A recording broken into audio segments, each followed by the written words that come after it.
I looked at that kid, and here the kid was in 4-H, and he was all about self-improving. But everybody in that room was wanting to point blame at each other. And when you point fingers at each other, you got 3 fingers pointing back at you. Ladies and gentlemen, farmers, ranchers, and distinguished guests, thank you for listening to the Farm4Profit podcast, where we discuss the latest ideas, methods, trends, and techniques available to help your farm achieve higher levels of farm profitability.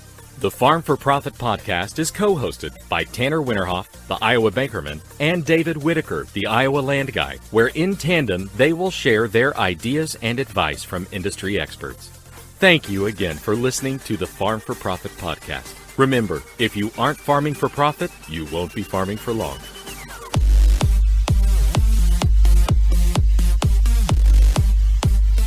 And now, here's Tanner and David.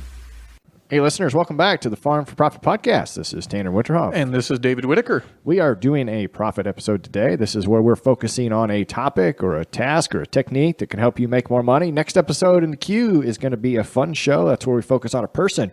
You still learn a lot, Dave, during those shows, but we focus on the guest. Kind of the happy hour spinoff for sure. And if you're a new listener, it's Farm4, the number 4 Profit.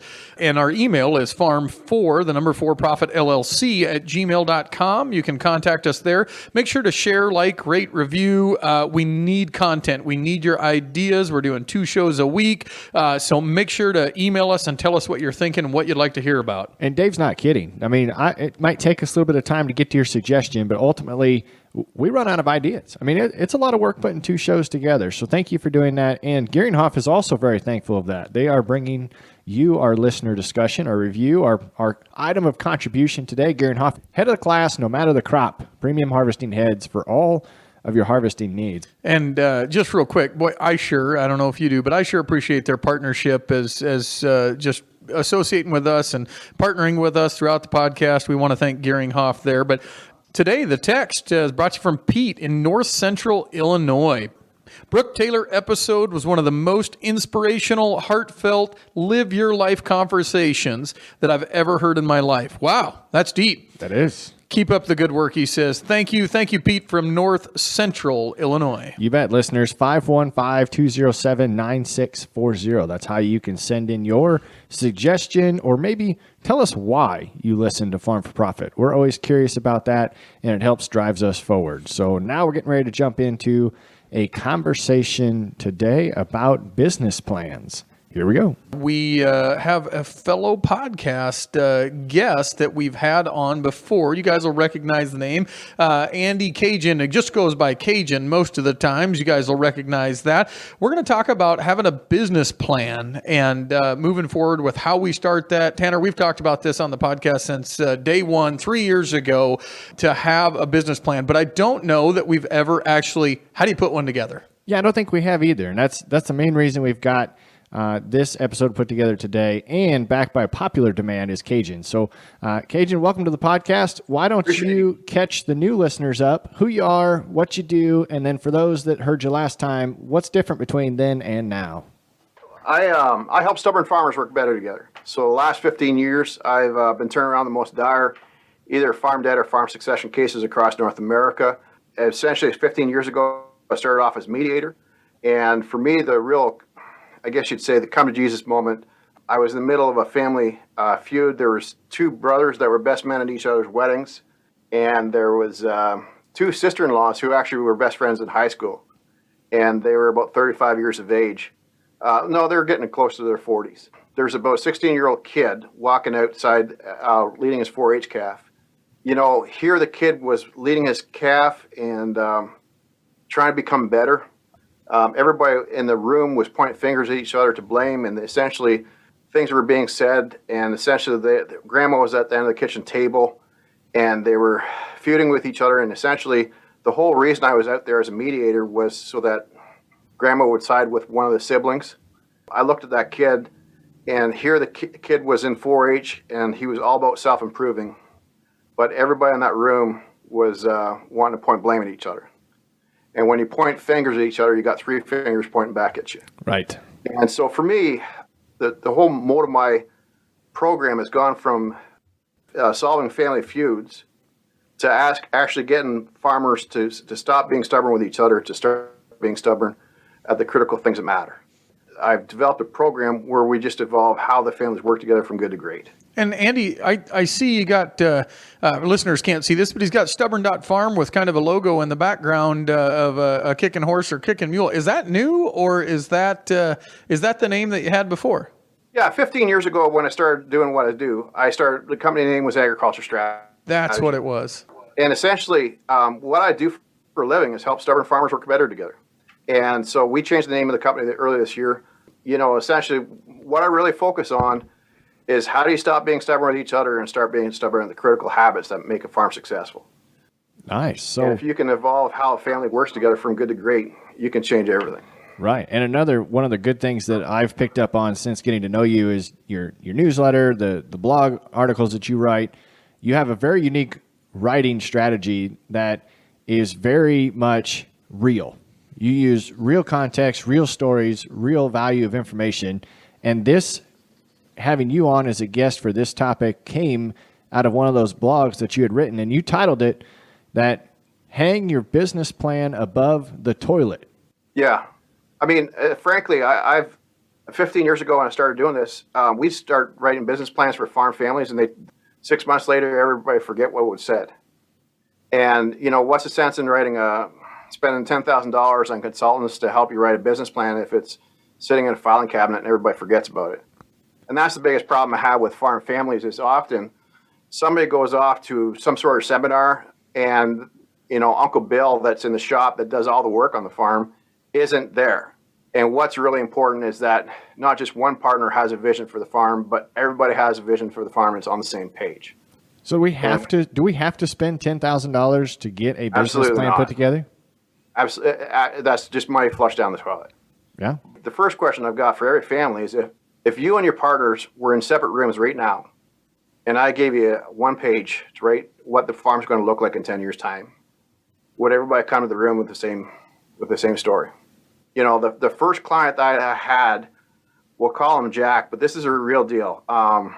15 years ago almost now. He called me up and it was, I was sitting in church. I had just gotten an iPhone. I forgot to turn off the iPhone. And he said, I turned on he called when I was in the middle of church service. I just met him the day before for the first time. I met with the son over at tailgate. We're going to meet the Monday morning after.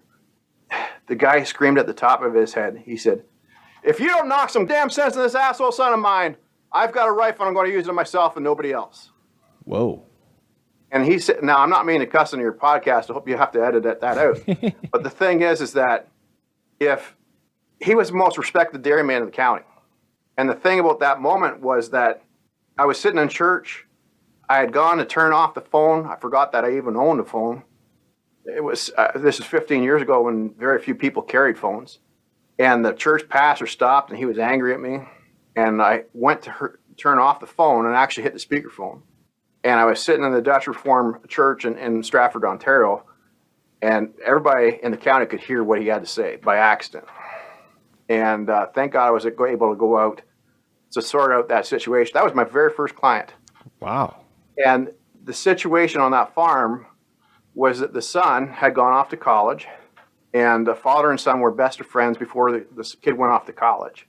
And then the son had actually gone and gotten an award for his business plan, and basically wanted to take a 60-cow dairy to 120-cow dairy. The son had made the arrangements to get the barn expansion done. He thought that the father had agreed to meet with the banker to meet about this expansion. Well, it turned out that the son already had 5 meetings with the banker before that meeting.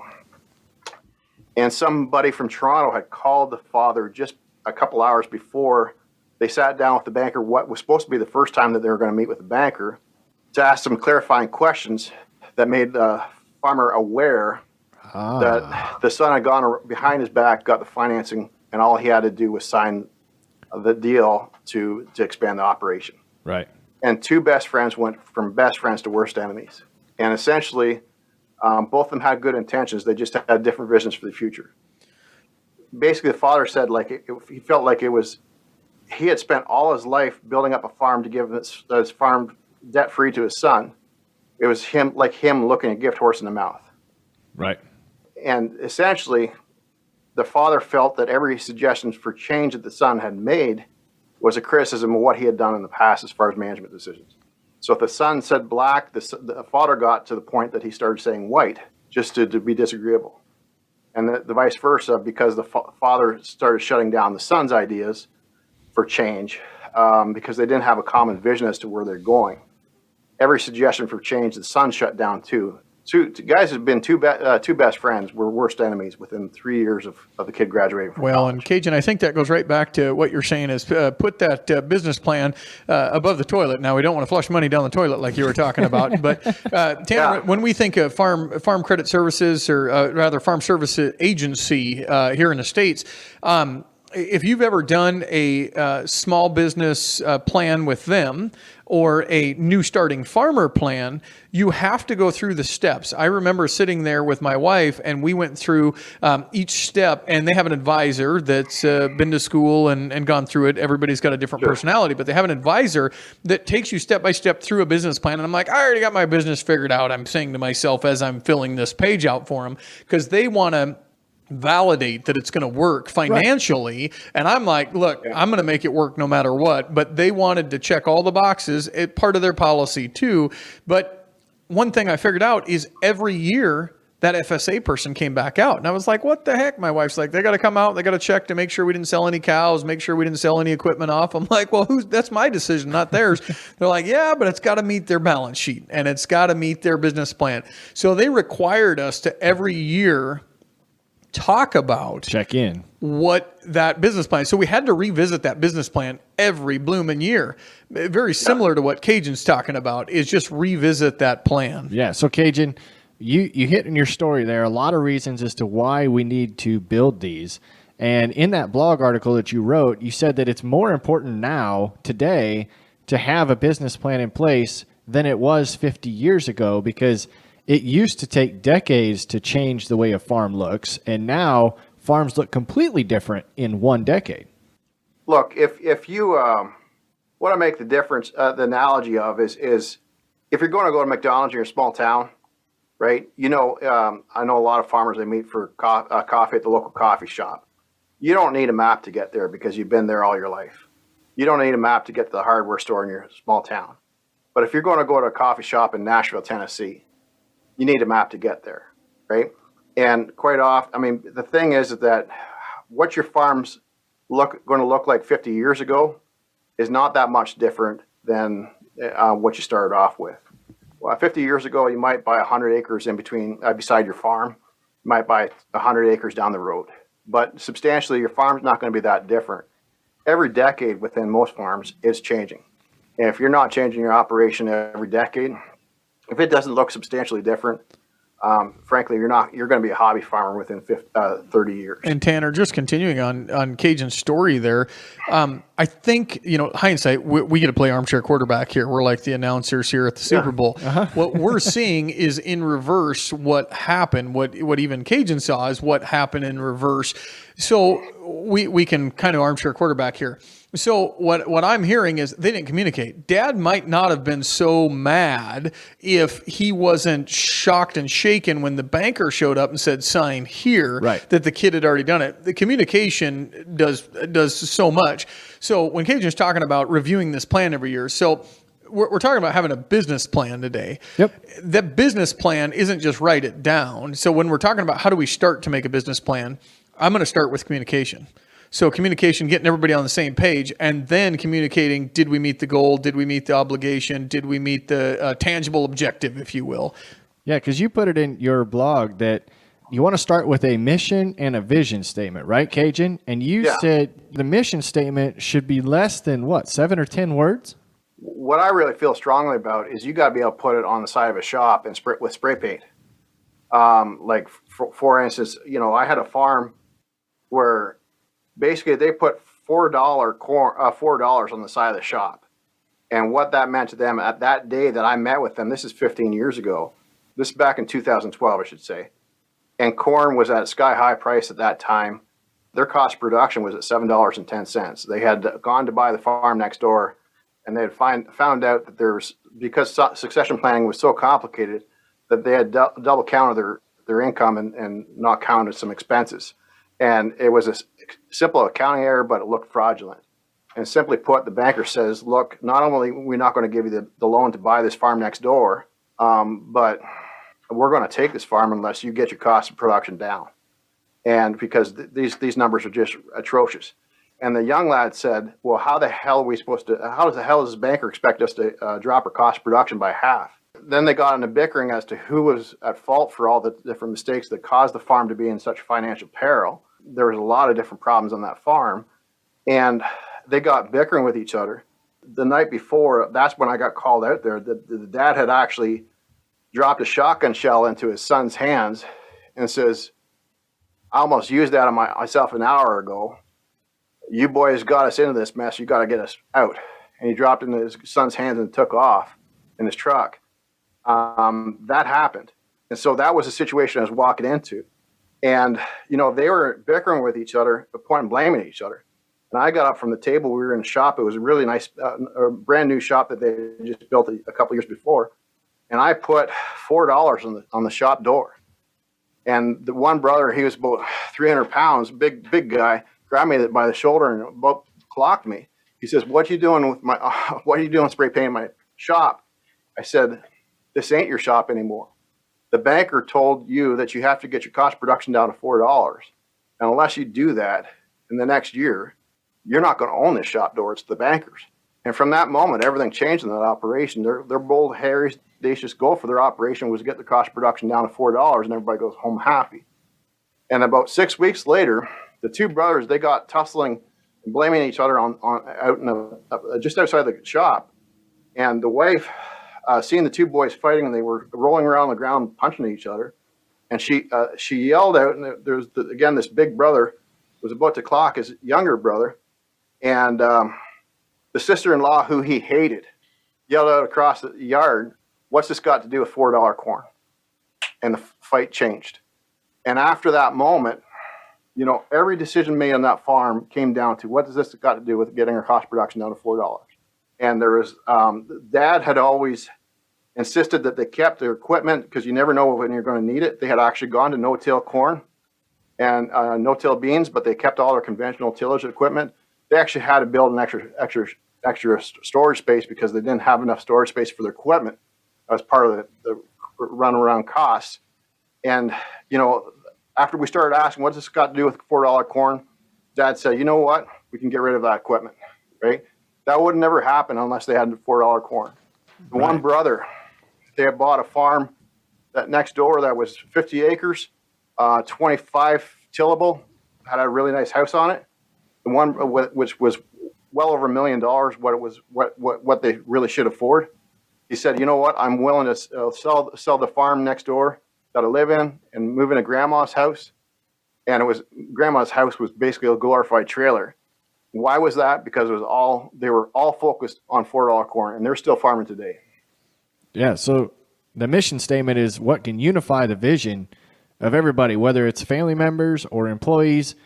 If you can come up with a mission statement, you got to think about this. What is it going to be focused around? Is it focused around circumstances? Is it production method? I mean, if you're an organic farm, you need to include organic in your mission statement. Yeah. If you are going to always have livestock on your farm, it needs to include the welfare of your livestock. If you're going to sell produce to community members or do farmers markets, that needs to be in the mission statement, Dave. You bet. So, Caygeon, Tanner, I'm going to kick our can down the road just a little bit here.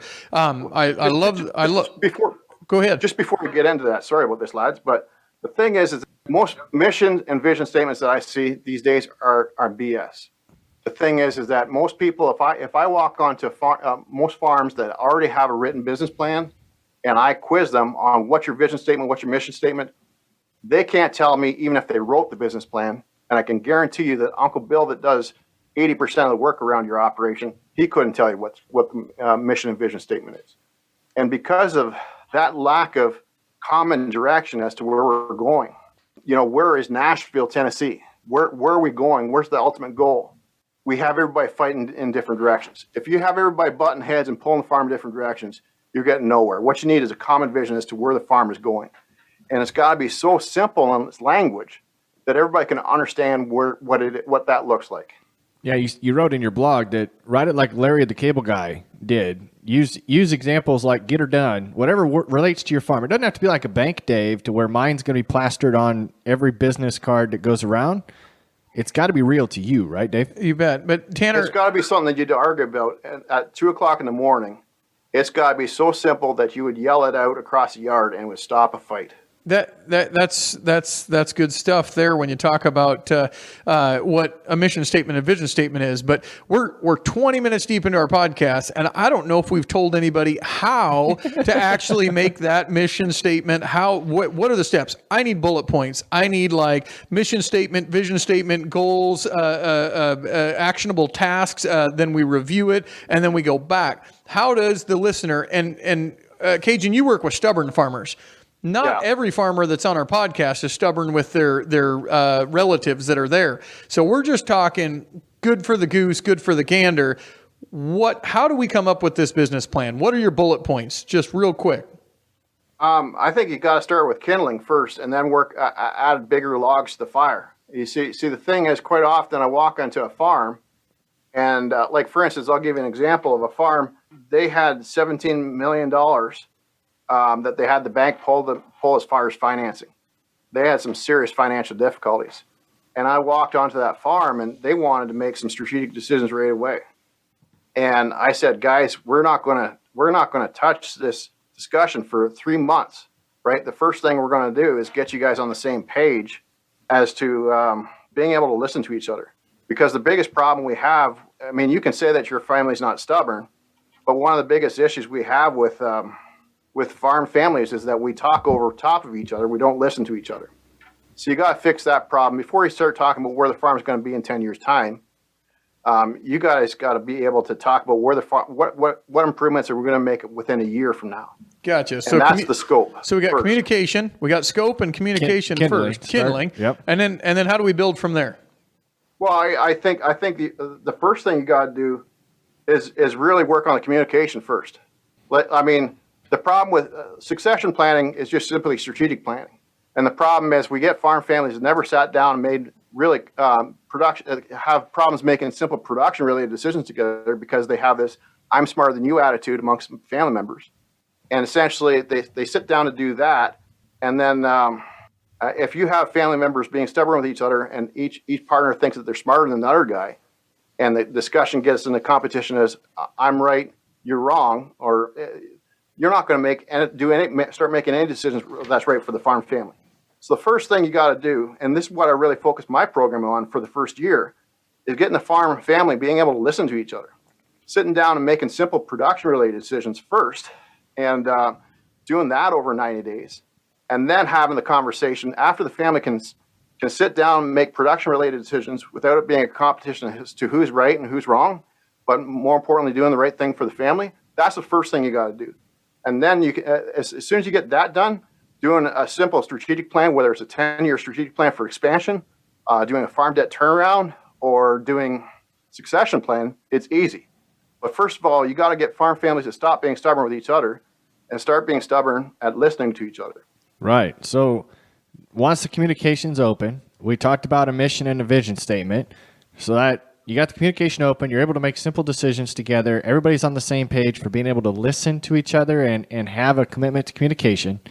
Now we knocked out that mission statement, which is why your farm exists, what purpose does your farm serve, and where is your farm headed.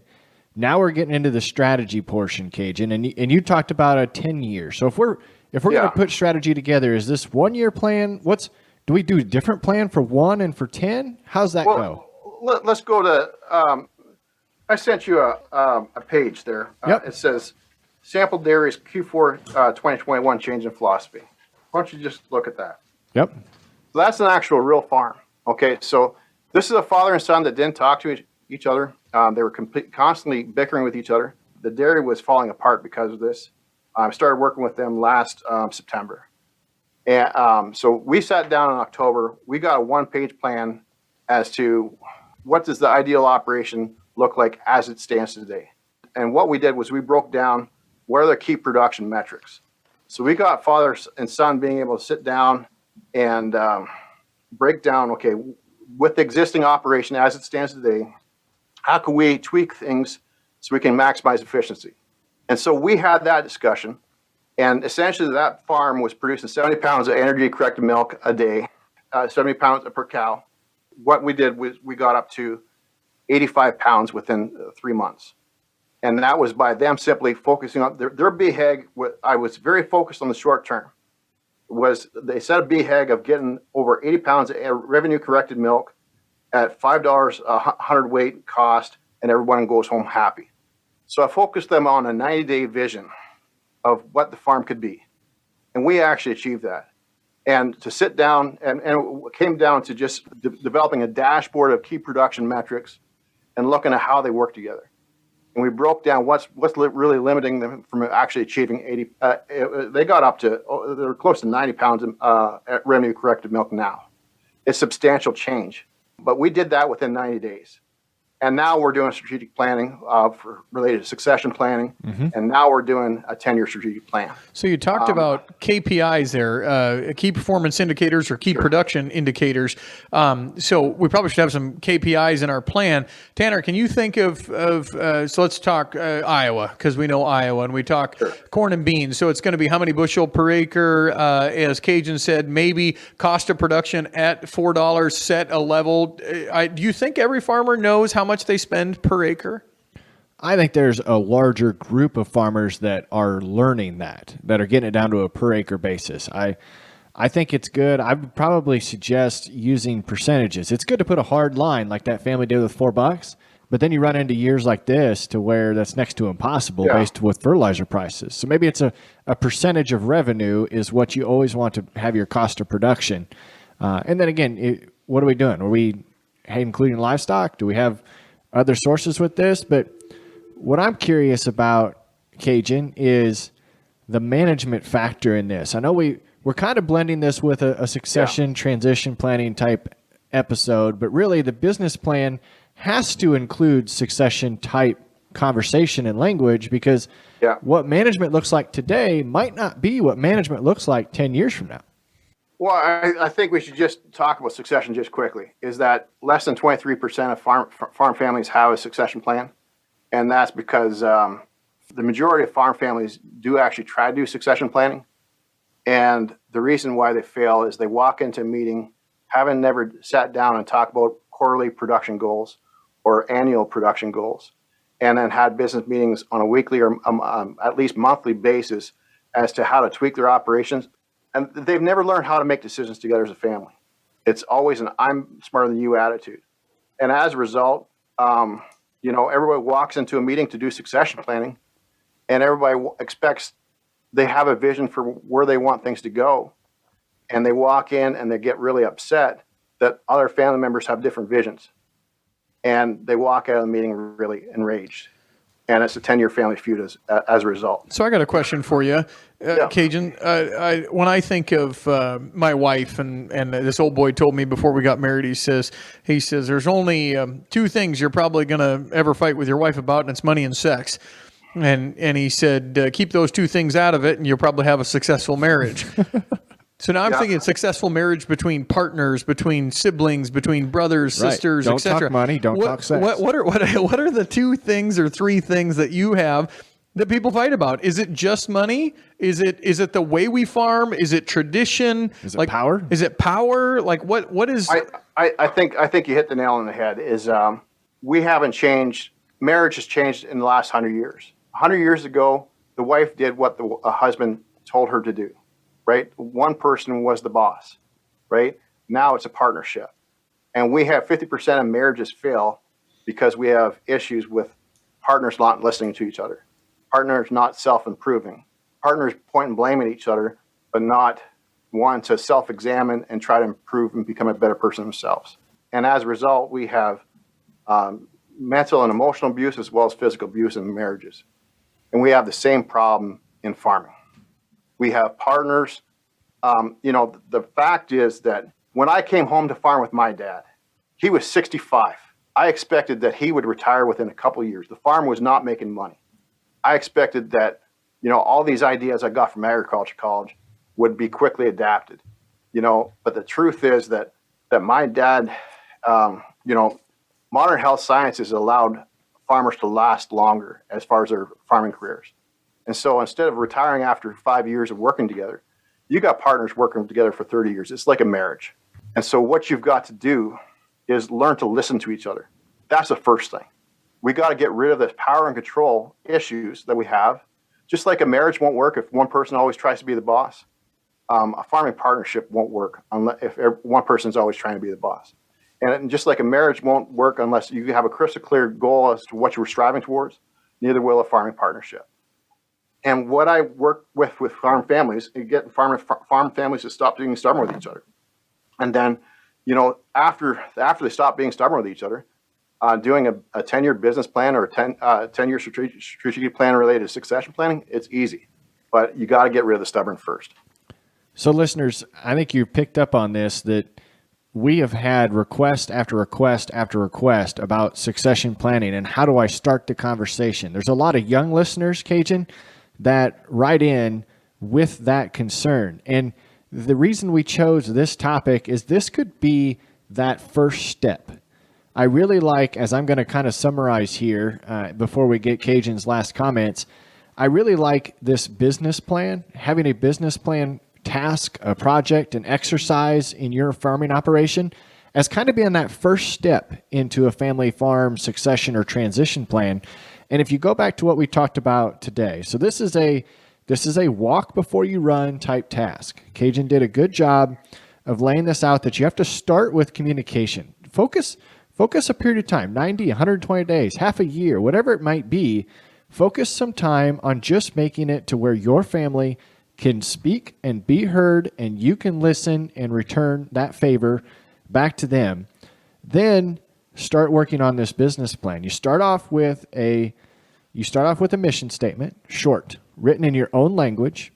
Then you come up with a vision statement. It gets a little bit more progressive. What's your farm going to look like? Why does your farm exist? What purpose does your farm serve? Where is your farm going to be headed? Once you have the communication worked out, your mission and your vision, now you can start to work on strategy. And this is where I think it can lead into a succession planning conversation, because you hit strategy, like Caygeon said, and you start to talk about how management's going to change, how things are going to look differently. Then you're good. He sent us an email ahead of time, and I don't think we hit exactly a couple of these items, but it was get your family to be better at managing your own time, get your family being able to problem solve together, and get your family to be able to learn, listen, and respect each other. And Dave, this is a task that helps you problem solve. So if you can have fun brainstorming alternative strategies for the next 10 years of your farm, if you can make that an enjoyable family task, just imagine what that's going to do to your communication ability. But Caygeon, I want you to kind of go back to what we started off talking about in the beginning and reiterate, why is it important? Why do you believe so firmly that once your business plan is done, it should be placed above the toilet? I think you need to be reminded about it every day. I think you constantly it has to be in your face. For the key elements of the business plan, I also get them to be written in people's wallets so that they have it every time they go to spend money. They've got that business plan in their face. It's your business plan has got to be in your face daily. I'm a big fan, and 10 years ago I would have thought this was nonsense, but actually writing out the top elements of your business plan every morning as you have your first coffee, if you can have all your partners do that, you wouldn't believe what a change in the business environment it is in 6 months. The business plan's got to consist of three critical elements. In my perspective, it's got to have a mission and vision statement, or a BHAG. It's got to have what are the 10 key metrics from a production standpoint that make your farm successful. And Taylor, you touched on this earlier, is that there's things that you can control and things you can't control. You can't control your input costs, but you got to make sure that dashboard is measuring critical metrics that are in your family's control, both on an annual basis and on a quarterly basis, and also on a daily basis. What are the things that you're in control of? And then finally, you got to have, as part of that business plan, an agreement of the critical elements of what makes your farm succeed. How are you going to work together? You got to have your core values. We have a big problem, and this is the crisis of our agriculture. Nobody gets married married thinking they're going to get divorced. Nobody goes home to farm with their family thinking they're going to be at odds with their family members in 10 years' time, but it happens too often because we get into relationships thinking it's going to be happily ever after. And you've got to have the framework in place for how you're going to agree to disagree, how you're going to work together as a team. And that's got to be, talking about expanding to 1,000 cow dairy, it's great. But let's talk about what are the critical production metrics we need to do day to day in order to be able to afford to do that expansion.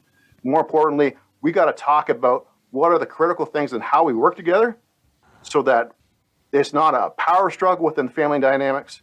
We transition from a parent-child relationship to a professional working relationship. You got to have that fundament in place. And if you can do that, you can stop being stubborn with each other and start being stubborn in the critical things that matter. Tanner, it reminds me of one of my favorite quotes. And it's, I saw it on a bank, of all places. All right. Sitting in the drive-thru, the teller.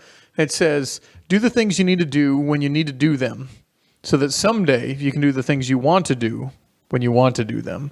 So expanding to 1,000 head, expanding to 10,000 acres, expanding to 6 combines, or this much staff, small steps, small bites add up to a lot bigger operation down the road. I like that. Dave, be thinking of a challenge. I kind of already summarized things, but Caygeon, how can our listeners find you, and what types of resources can they find when they look you up? You can go to stubborn.farm. That's www.stubborn.farm. I'll send you a free book. I've got a copy of my book, Bulletproof Your Farm. It's my 5th book I've written on this topic. And I'll even send you a free t-shirt that says stubborn.farm, so you can wear it yourself, or you can give it to your spouse or whoever's in the operation. But more importantly, I've got a master class that was designed actually for kids as they come home to the farm. We wrote it for universities. It was my COVID project. For kids as they come home to college, how they transition from a parent-child relationship to a professional working relationship. But what I've actually found is that 80% of people have taken this master class have actually been farmers in the 35, 45 that are struggling with working with their family. And we found this to be a way what I'll do is you go through this master class, I'll sit down with you for an hour, and we'll talk about your situation, a couple practical things from the course that you can actually apply to kind of break the log jam and how you're working together.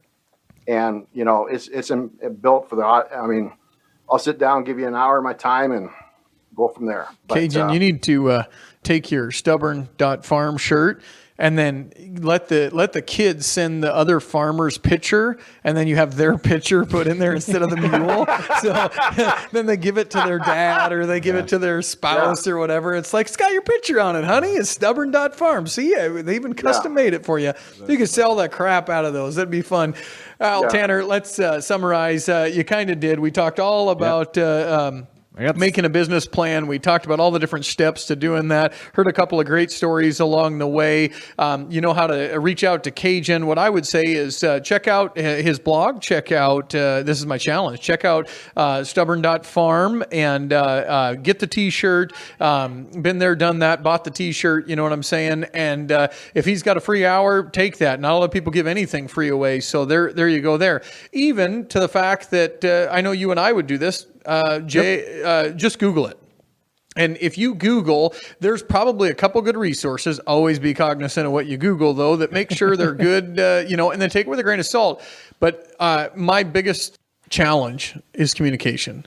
Because just like any marriage, any relationship you have, we have to communicate and do it effectively. So, I'm going to say communicate better and look back at yourself, because there's those 3 fingers pointing back at yourself. You bet.